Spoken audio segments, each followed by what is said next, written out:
కేంద్రంలోని చౌటుపల్లి గ్రామ సమీపంలోని డంపింగ్ యార్డ్ నుండి దుర్వాసన రావడంతో ఉన్నటువంటి పొలాల రైతులు రోగాల బారిన పడుతున్నారు.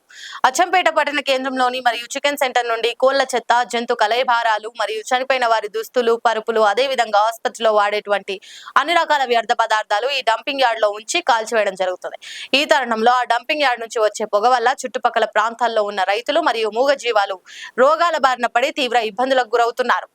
అచ్చంపేట మండల పరిధిలోని చౌటపల్లి గ్రామం సమీపాన ఒక డంపింగ్ యార్డ్ను ఏర్పాటు చేయడం జరిగింది. ఈ డంపింగ్ యార్డ్లో అచ్చంపేటలో ఉన్నటువంటి చెత్త అన్నిటిని ఏర్కొచ్చి ఇక్కడ వేయడం జరుగుతుంది. ఈ చెత్తను సాయంత్రం పూట వెళ్ళేటప్పుడు వీటిని కాల్చి వేస్తారు. ఈ కాలవడం వల్ల పొగలేయడంతో పక్కన ఉన్నటువంటి రైతులకు శ్వాస ఆడక చాలా ఇబ్బంది పడుతున్నారు. అదేవిధంగా మూగజీవాలు కూడా ఊపిరి ఆడక అవి కూడా పడిపోతున్నాయి.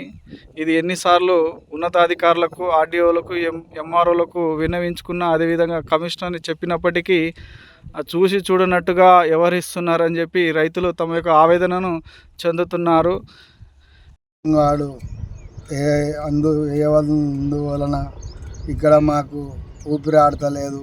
ఇక్కడ మాకు పంట పొలాలకు కూడా, మూగజీవాలకు కూడా కుక్కలు ఎక్కువైపోయినాయి. ఇక్కడ ఒకరొకరు పోవాలన్నా కానీ కష్టమే ఉంది. ఇక్కడ ఒక మిషన్లు అనేది ఏర్పాటు చేస్తే మంచిగా ఉంటుంది. ధన్యవాదాలు.